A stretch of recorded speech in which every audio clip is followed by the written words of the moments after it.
So today we're going to do these flowers. So I'm going to do a lazy daisy stitch. So if you imagine a lazy daisy stitch as a petal shape, so you've got a pointy end and you've got a round end. So you're going to start at the pointy end, which is in the centre. And another thing to bear in mind is if you're putting a lot of these together to make a flower, obviously in the centre then it will be quite dense with stitches, so it might get quite tough to sort of pull the needle through. So if you imagine like an imaginary really tiny circle in the middle, so instead of going right into the centre, you're working just outside of the centre so that they're more spread out. So you're just going to bring it up and then you're going to put it back down near or in the same hole that you just brought it up from. Keep hold of the loop, push it up on the opposite side, and then you're just going to catch the loop. Again, the tighter you pull it, the thinner it'll be, and the smaller. And then you're just going to push it on the opposite side of the loop, just to anchor it down. And then, so, up on one side,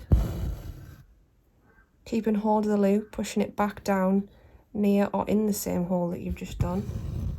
Keeping hold of the loop, bring it up here, on the opposite side, catching the loop, and then push it back down.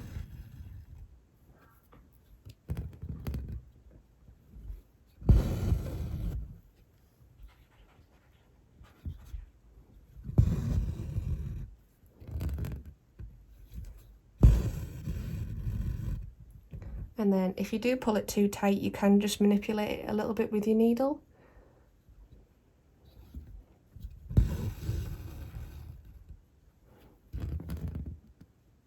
And then just keep going.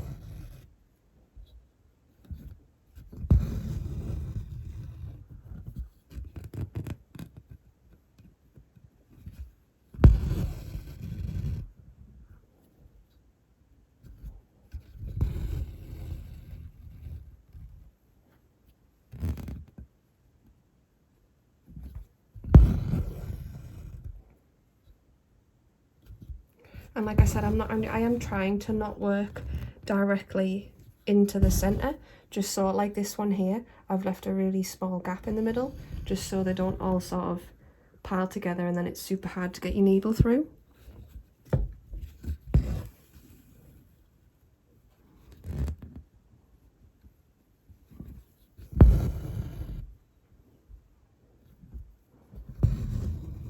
So this is a lazy daisy stitch, sometimes also again known as a single chain stitch, because if you may have noticed, it is the same technique as when we did the chain stitch. It's just instead of continuing it on, you're just anchoring that loop down straight away, and that is a lazy daisy stitch. So now I'm going to keep going and doing all the other flowers. So another top tip is when you're pulling the needle out, try and pull it in the direction of where you want the loop to sit. It just makes it sit a bit nicer on the fabric. But yeah, that is a lazy daisy stitch. Join me next time and we will be starting the bee.